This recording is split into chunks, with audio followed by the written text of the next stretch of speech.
So, hello, good morning.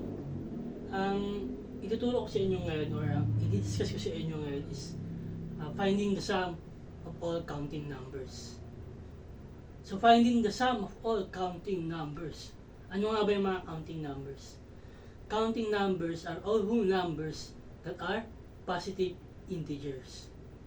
So, dalawa yung factor niya para masatisfy niya yung pagiging counting number. Una, whole number dapat siya. Sabihin walang decimal point or walang butal. Second is dapat positive integer siya. Okay?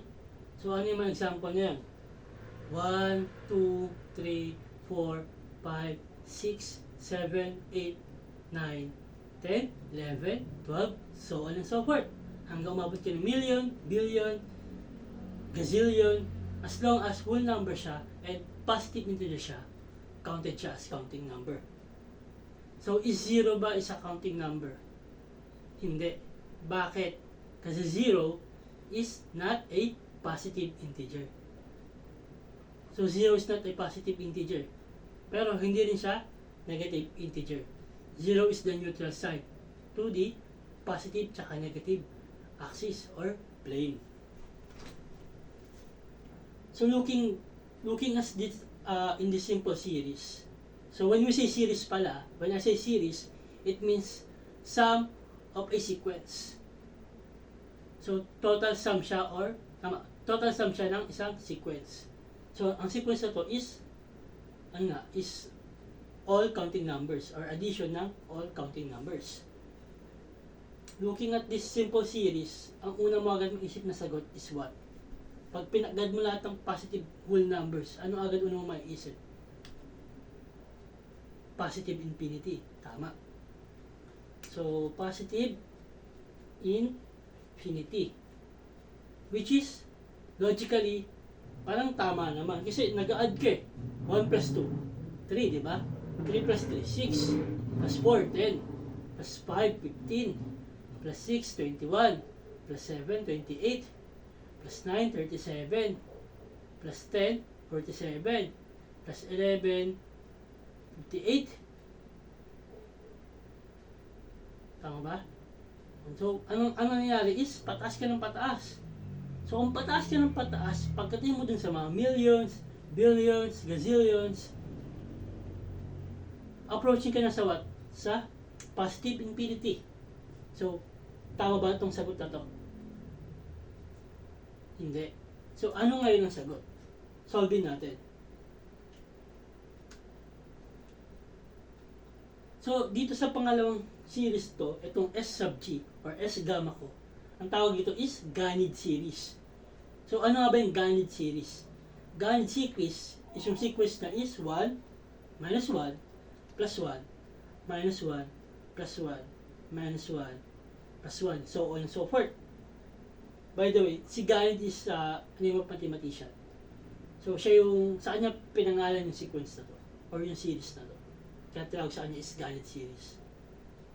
So, looking at this, pag sinolve mo ito mano-mano, or by mata-mata, 1 minus 1 is 0, plus 1 is 1, minus 1 is 0, plus 1 is 1, minus 1 is 0, plus 1 is 1.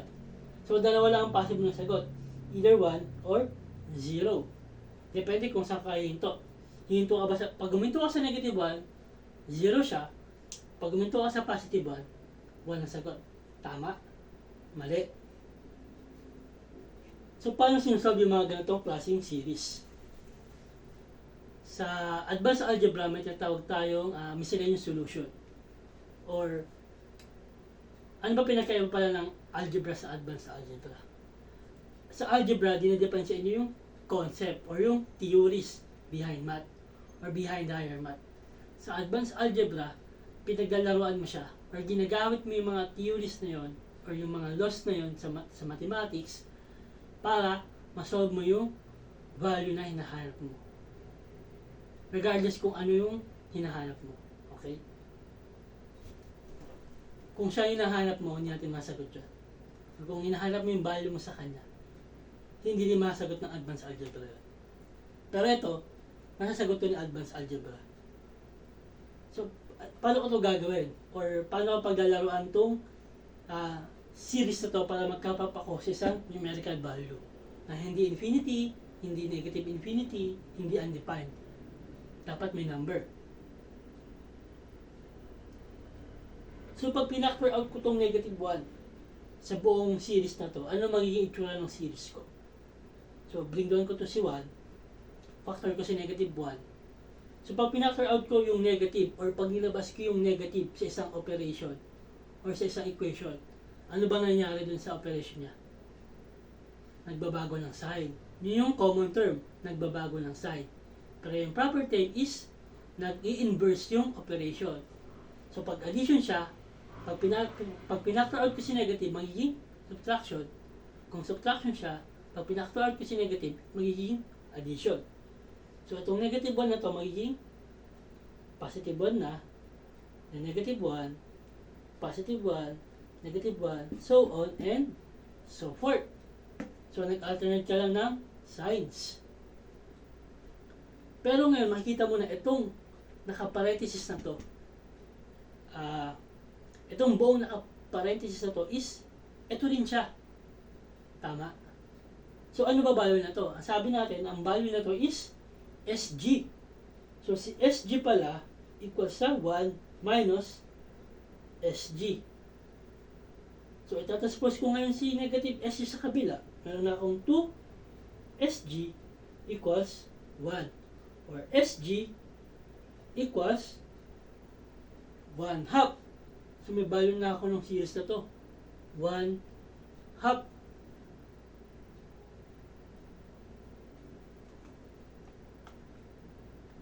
Tama? Okay. So, take note natin yan. 1 half. Buburahin ko na.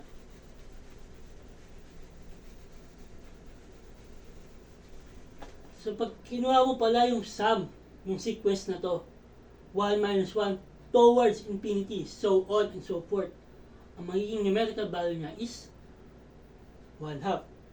Ngayon, si Ganit series, meron siyang related series. Si S alpha. Ang series naman ni S alpha is what?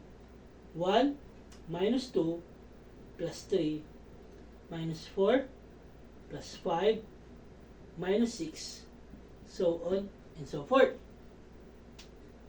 So halos same siya na itong original na series natin, pero alternating yung operation niya.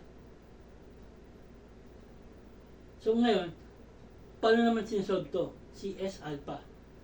Anong pwede mong gawin sa kanya?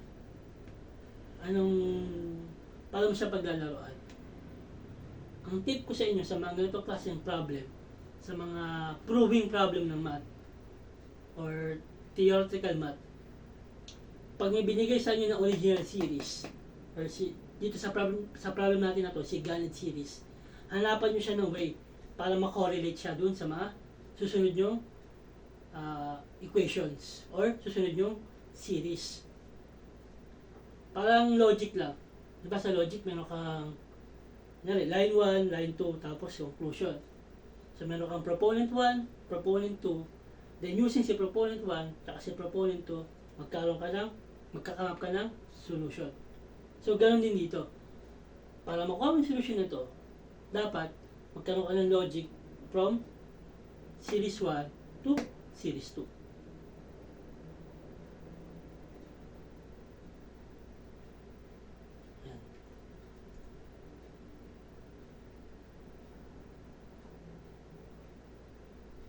Ang gawin ko sa kanya ngayon is itong si S alpha, gawin ko siyang 2S alpha. So, kung ginawa ko siyang times 2 dito, anong gawin ko sa kabilang side ng equation? Ita times 2 ko din. So, I can do it multiple ways. Paano siya ita times 2? Pwede ko siyang gawing 2 minus 4 plus 6 minus 8 plus 10 minus 12. So on and so forth. Times 2 ko siya, tama? Pwede ko siyang gawin ganyan. Or pwede rin, lagyan ko ito ng parenthesis times 2. Tama? Tama. So, ano pa isang way? Ano ba ang ibig sabihin ng multiplication? Multiplication is what? Basically, multiplication is just a repeated addition. So when we say 3 times 4, ibig sabihin lang yan is, yung 3 daw, i-add mo ng 4 times to itself. 3 plus 3 plus 3 plus 3, which is 12. 4 times 3, ganun din.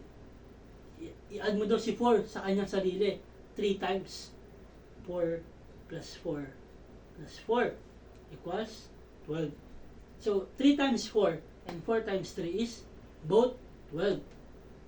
Ang tawag sa ganitong equation or ganitong mathematical equation is commutative property of multiplication. Diba? 3 times 4 is equal to 4 times 3. Tip ko, sa mga nag-review dito sa mga tawag dito, college entrance exam, tip ko din sa inyo, may lumalabas kasi yung ganong tanong, 3 times 4 and 4 times 3 are tama yon, equal sa using anong theory? Commutative property of multiplication. Pero, the moment na yung tanong is not just about magnitude ng number or raw value ng number, meron ng dimensions, unit, scenario, or story behind dun sa numbers, hindi na siya equal. 3 times 4 is not equal to 4 times 3 kapag meron ka ng units, dimensions, or vectors. Paano ba? For example, 3 times 4. Anong scenario ng 3 times 4? Anong ibig sabihin ng 3 times 4?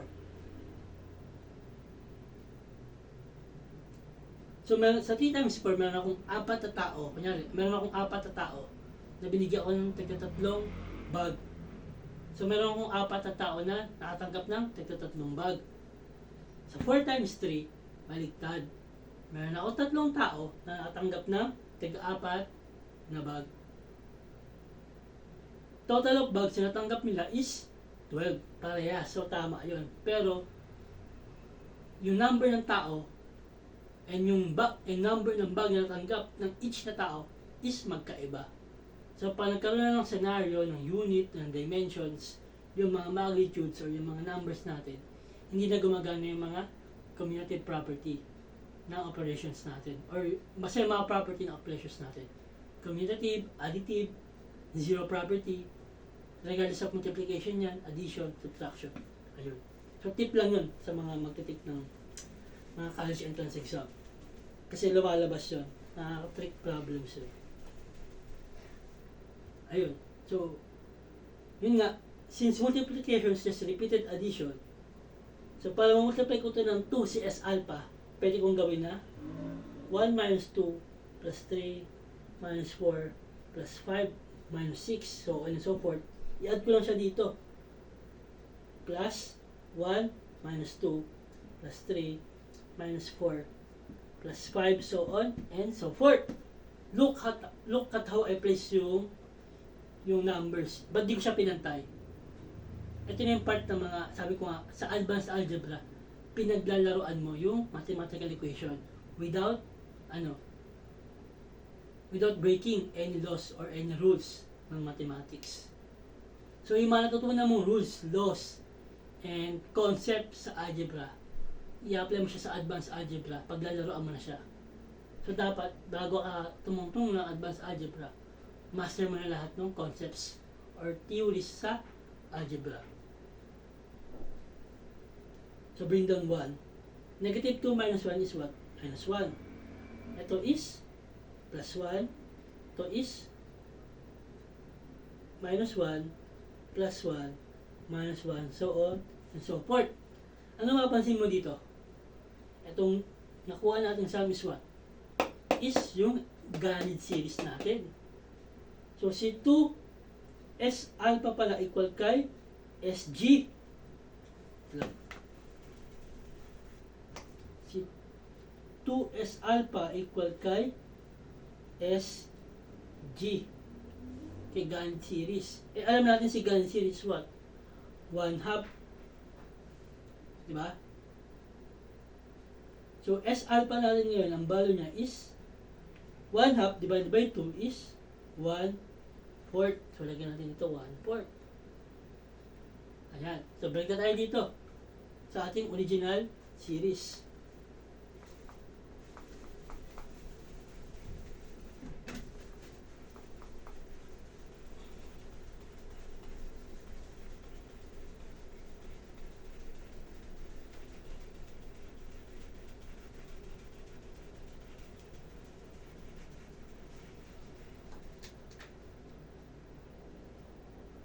ating S equals to 1 plus 2 plus 3 plus 4 plus 5.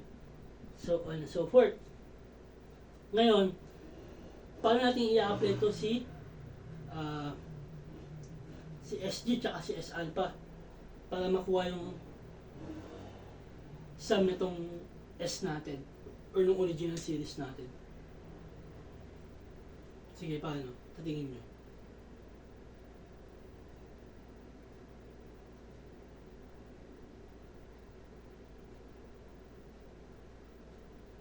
Wait lang, inom na ako tubig. Oo ako.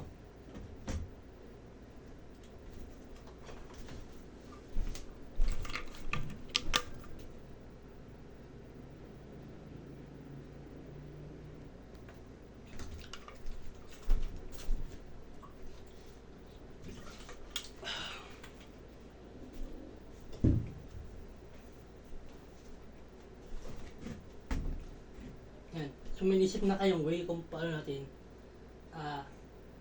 isusolve ngayon to yung original series natin gamit yung SG natin tsaka S alpha.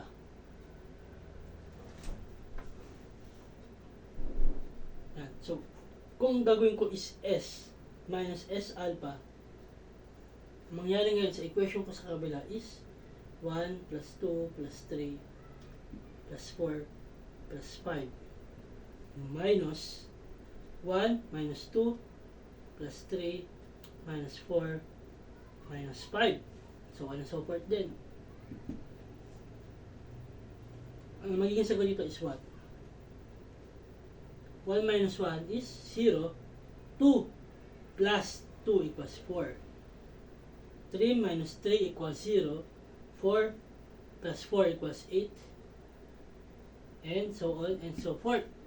So, magiging 4, 8, ano yan? 12, 16. So, basically, anong nangyari is, yung mga odd numbers, 1, 3, 5, na-diminish siya or na-eliminate siya. Then, yung mga even numbers like 2, 4, 6, 2, 4, 6, 8, 10, 12, 14, 16, na double naman siya. So, ito is 4, 8, 12, 16. Ngayon, ano ba tong 4, 8, 12, 16 plus 32 plus 64 natin? Ano siya? Ito din siya. Yung original series natin, pero naka-multiply by 4. So, example, multiply mo ito by 4. 4 plus 8 plus 12 plus 16 plus 20. So, ito din siya. Plus 16, di ba? Sunod dyan is plus 20, then plus 24. So, kung may 6 dito, 6 times 4 is 24. So, ngayon, ang equation natin ngayon is S minus S alpha equal 4S. Lipat mo yung S sa kabila, magiging S minus 4S equals S alpha.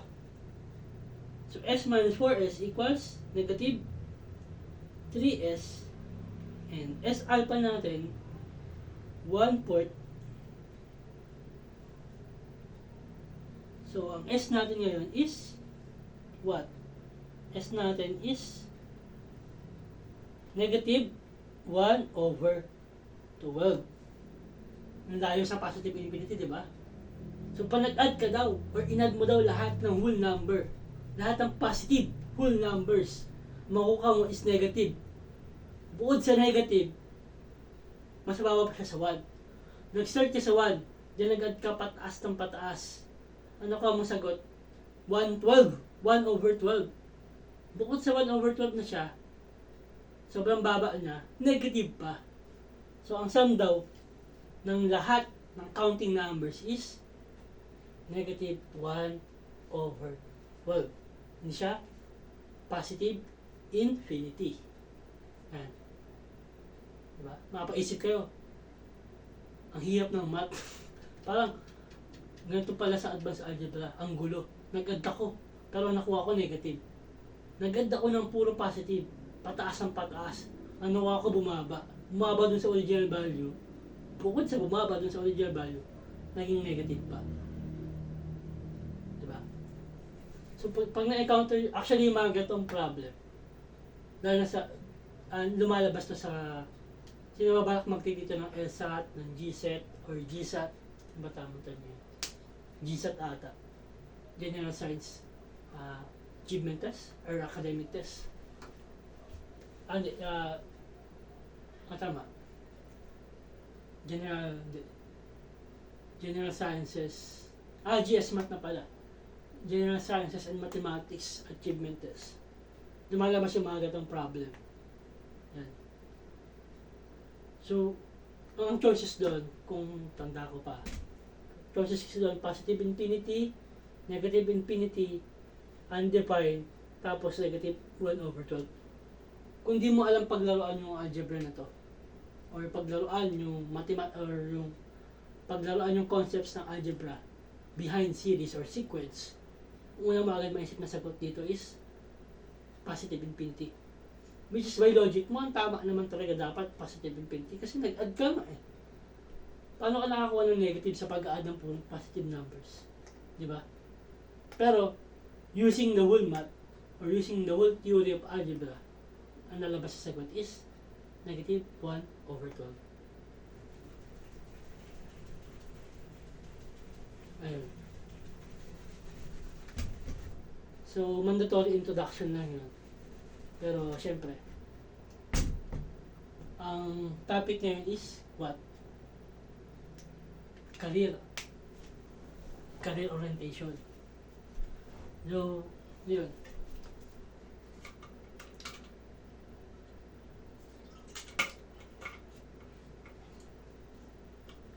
Ako si Renzo Corpus. I'm a mechanical engineer. So, as a professional, ang professional job ko is a mechanical engineer. Ang job description ko or ang specific field ko is HVAC. Talikod na natin.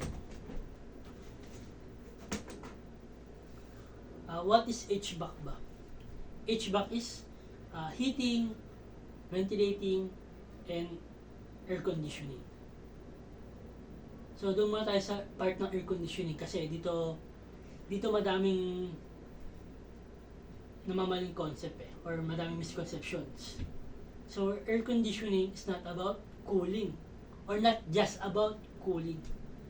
Sa air conditioning, ang aircon, hindi na siya nagpapalamig ng hangin. Tandaan niyo na, ang aircon hindi nagpapalamig or hindi lang nagpapalamig ng hangin. Yun yung tamang term, hindi lang. Tama yun, aircon is nagpapalamig ng hangin. Pero ang aircon is nagpapa-init din. Trabaho ng aircon or air conditioner from the two words itself is to condition the air. To what? Saan ba i-condition yung air? Sa tinatawag na thermal comfort. What is thermal comfort? So, thermal comfort, actually nagbabal siya. Depende sa tao. Pwede sa akin, ang thermal comfort ko is what? 22 degrees Celsius. Pwede sa iba, sobrang lamig nun. Mga 24 lang ako. Hindi, malamig pa rin yun. Pwede akong 25. Or, iba naman, mga balat kalabaw, gusto nila temperature 20, 19, actually may encounter pa ako around 16. Pero yun, mga foreigner kasi. So, sanay sila sa talagang malamig na temperatura. So, yun. So, saan po papasok dun yung heating? Eh, syempre, malamig nga. May mga lugar kasi na malamig talaga, like Alaska, San Francisco, maabot ng temperature ng what? Negative degree Celsius, di ba? So, para makondisyon mo yung air dun sa 16, sa 20, sa 22, kung environment temperature mo or ambient temperature mo is nasa, sabi natin, 8 lang, 7 degrees Celsius, kailangan mong painitin yung hangin na yun. Okay? Gets? Kaya lang sa Pilipinas na ang term ng aircon is papalamig kasi mainit sa Pinas. So wala namang gumagamit dito ng heater na kaya magkakabit ako aircon, gusto ko painitin yung kwarto ko. Gusto ko mga 30, 35. Na 35 na ang environment or ambient temperature natin. May tayo sa maawat pa ng 37, 38, di ba? So kung gusto mong gawin, mas painit pa yung kwarto mo doon. Ang gusto mo 40, na baka gusto mo nang maluto. Yun, so yun yung air conditioning na part. Ano naman yung heating? So, di ba parang dun sa part ng air conditioning may cooling na tsaka may heating pala. Ano pa yung sabihin ng heating or ng H dun sa HVAC? Heating, ang hinihit mo dito is hindi hangin. Heating is sa mga boiler. So, tubig. Ang heating mo dun sa HVAC is tubig. So, what is ventilating naman? Pinakaiba ng ventilating sa air conditioning is hindi mo kaya kontrolin yung air properties or hindi mo kaya i-condition yung air. Ang nagagawa mo lang sa kanya is nabe-ventilate. When you say ventilate, may dalawang klase ng ventilation. Natural ventilation and mechanical ventilation. When we say natural ventilation, hangin, yung wind. So, meron tayong dalawang flow ng wind, di ba? Hangin habagat, tsaka hangin amihan. So, east monsoon, tsaka west monsoon ata. So, yun yung natural ventilation. So, hindi mo siya nakakontrol yung hangin or yung temperature or air properties ng hangin. Kung ang temperature mo sa labas is 35, pag biniventilate mo siya, 35 pa din siya. Pero, tinutulak mo yung hangin. Either by natural way or by mechanical way. So, ano yung example ng mechanical way? Meron kang mga fan. Common is electric fan. So, sa electric fan naman, hindi naman niya pinapalamig yung kwarto mo eh. Kung ang temperature ng kwarto mo is nasa 27, 28, kung wala kang aircon sa bahay mo at electric fan ka lang, 27, 28 pa din yung temperature ng kwarto mo. Hindi niya napapalamig yun. Pag may electric fan ka, ang ginagawa ng electric fan is sinicirculate niya yung hangin sa paligid mo. Para yung wind o yung motion ng wind, mapil mo, maramdaman mo. Okay?